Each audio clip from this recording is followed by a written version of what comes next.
دیکھیے 3 پرابلمز ایسے ہیں انسانی تمدن کے جن کا کوئی حل انسان نہیں کر سکتا۔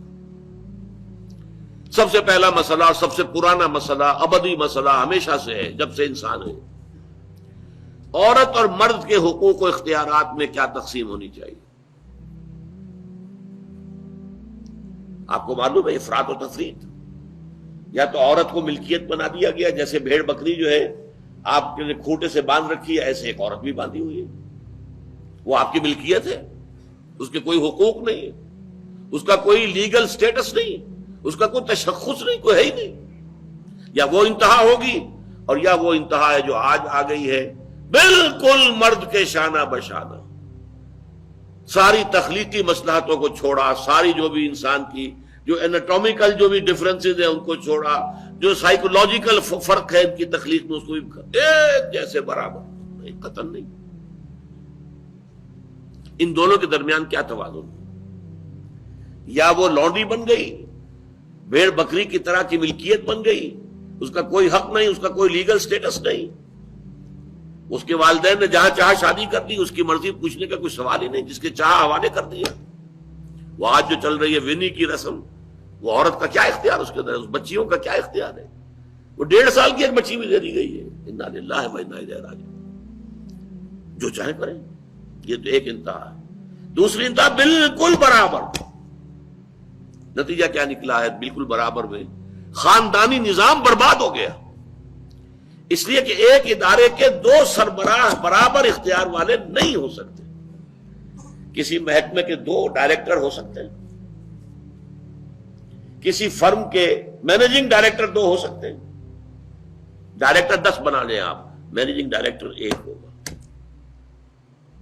کسی فرم کا چیئرمین 1 ہوگا، 2 نہیں ہو سکتے کسی بھی ادارے کے۔ اگر 2 بنا دیں گے فساد ہوگا، جھگڑا ہوگا، ان دونوں کے درمیان رسا کشی ہوگی۔ یہی تو ہمارا سب سے بڑا مسئلہ بنا ہوا ہے۔ پاکستان کا مسئلہ کیا ہے؟ ہم نے پارلیمانی نظام اختیار کیا ہوا ہے، انتہائی بیہودہ نظام، غیر منطقی نظام۔ آپ نے 2 بڑی بڑی سیٹس کریٹ کر دی، ایک ہیڈ آف دی اسٹیٹ ہے، ایک ہیڈ آف دی گورنمنٹ ہے۔ اب ان دونوں کے درمیان حقوق اور فرائض اور اختیارات کا کیا تقسیم ہوگی؟ ہو ہی نہیں سکتی۔ یا سارا کچھ صدر کے پاس جائے گا اور وزیر اعظم جو ہے وہ جونیجو کی مانند وزیر اعظم بن جائے گا، یا سارا کچھ وزیر اعظم کے ہاتھ میں ہوگا اور صدر جو ہے چودھری فضل الہی بن جائے گا، کہ جس کو وہاں ان کی دیواروں پر لکھا گیا تھا رہا کرو انہیں، چودھری فضل الہی کو رہا کرو، یہی ہوگا۔ تو ایک گھر کے 2 جو ہے 2 سربراہ نہیں ہو سکتے، خاندانی ادارہ تباہ ہو چکا ہے۔ اور جیسے کہ یہ آپ کو کہاوت ہے کہ جس بلی کی دم کٹ جائے وہ چاہتی ہے کہ تمام بلیوں کی دمیں کٹ جائیں۔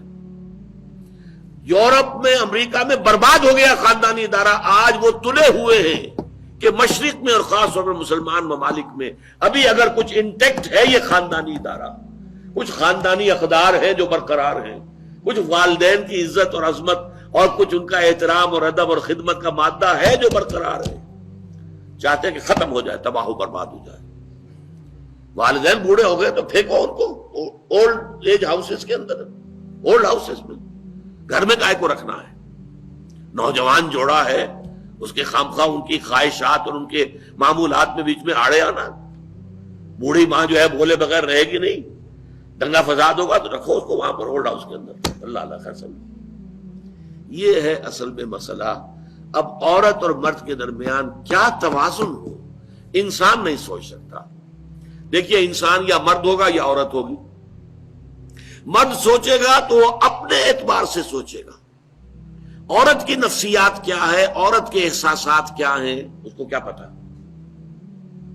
عورت سوچے گی تو اپنے اعتبار سے سوچے گی، مرد کے احساسات کیا ہوتے ہیں، مرد کی نفسیات کیا ہوتی ہیں، اسے کیا پتا۔ لہذا یا ادھر کا ہوگا یا ادھر کا معاملہ ہوگا۔ ایک ہی ذات دے سکتی ہے آپ کو نظام، جو مرد کی بھی خالق ہے عورت کی بھی خالق ہے، اسی نے بنایا دونوں کو، اور دونوں ہی اس کے لیے اولاد کے مانند ہے۔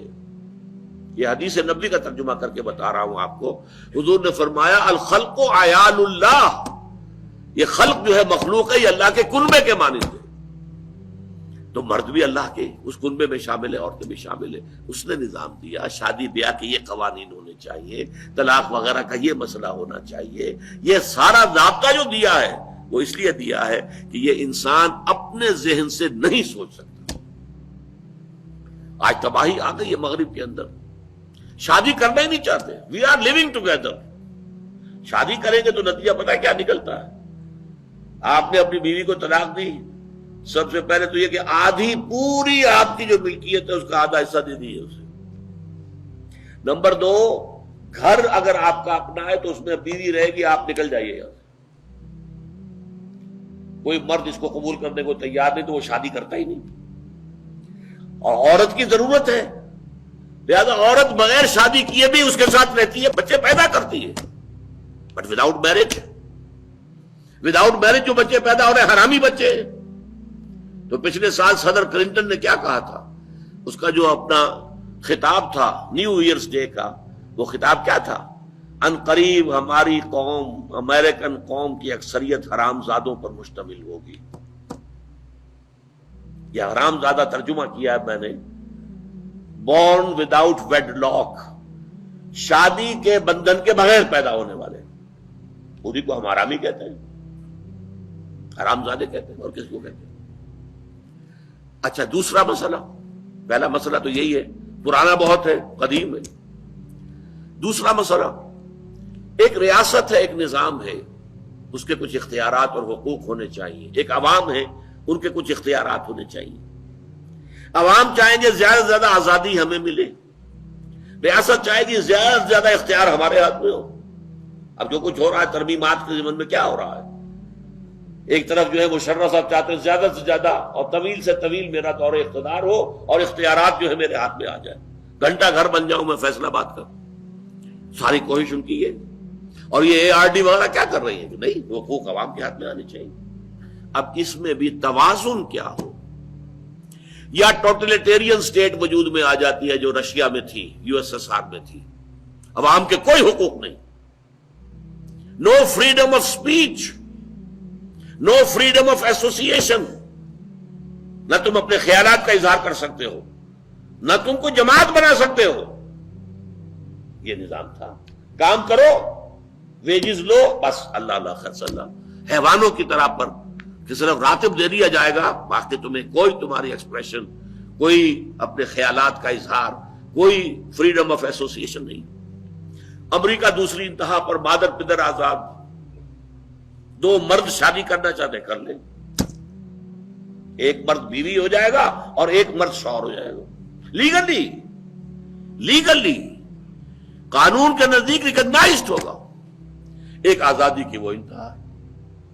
گیز، ہومو سیکشولز، وہ وہاں جلوس نکالتے ہیں، بڑے ٹھاٹ سے نعرے لگاتے ہوئے گزرتے ہیں. وہ ہنستے ہیں، ہم لوگوں پر ہنستے ہیں کہ پاگل لوگ ہیں یہ جو اس کو ہومو سیکشولیٹی کو بری شے سمجھتے ہیں.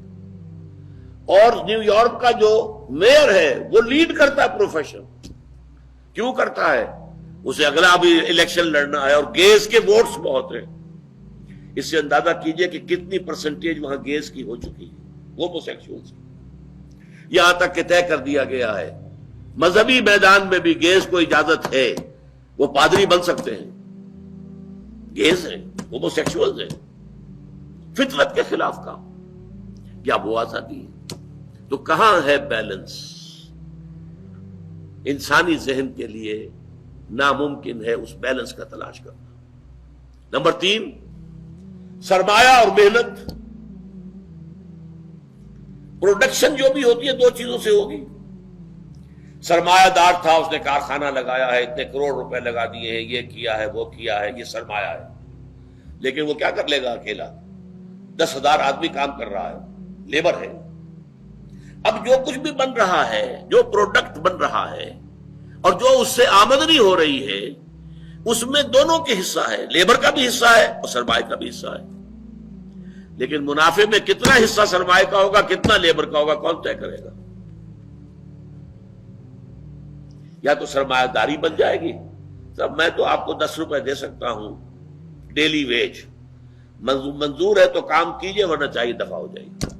اور بہت سے آپ کے بھائی موجود ہیں جو 10 روپے پر کام کرنے کے لیے تیار ہو جائیں گے.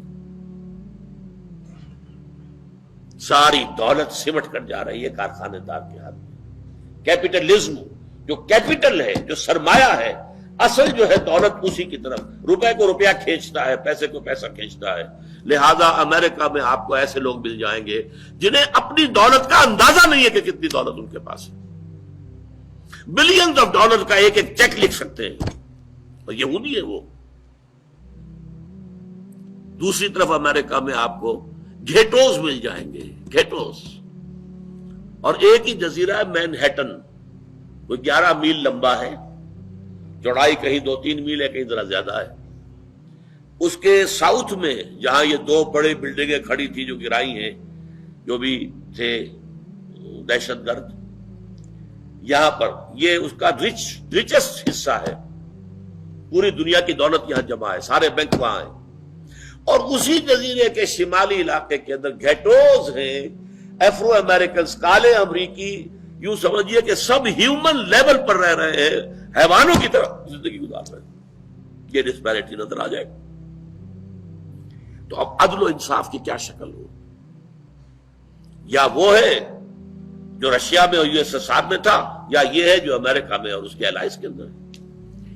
یہ ہے وہ مسئلہ جہاں انسان ہاتھ جوڑ کر، گھٹنے ٹیک کر اللہ سے دعا کرنے پر مجبور ہے، اے اللہ تو نے مجھے فطرت سلیمہ بخشی، اے اللہ تو نے مجھے عقل سلیم سے نوازا، اے اللہ میں نے تجھے پہچان لیا کہ کل شکر اور کل ثنا کا مستحق تو ہی ہے، اے اللہ میں نے تجھے پہچان لیا کہ تو تمام جہانوں کا پروردگار اور مالک ہے، اے اللہ میں نے تجھے پہچان لیا جزا و سزا کے دن کا مالک و مختار مطلق تو ہے، اے اللہ میں نے طے کر لیا ہے تیری ہی بندگی کرتا ہوں اور کروں گا، اور تو ہی سے مدد چاہتا رہوں گا، لیکن اے اللہ میں مجبور ہوں، میری عقل جو ہے میرا ساتھ نہیں دیتی، کروں کیا، چلوں کس راستے پر، کون سے راستے پر؟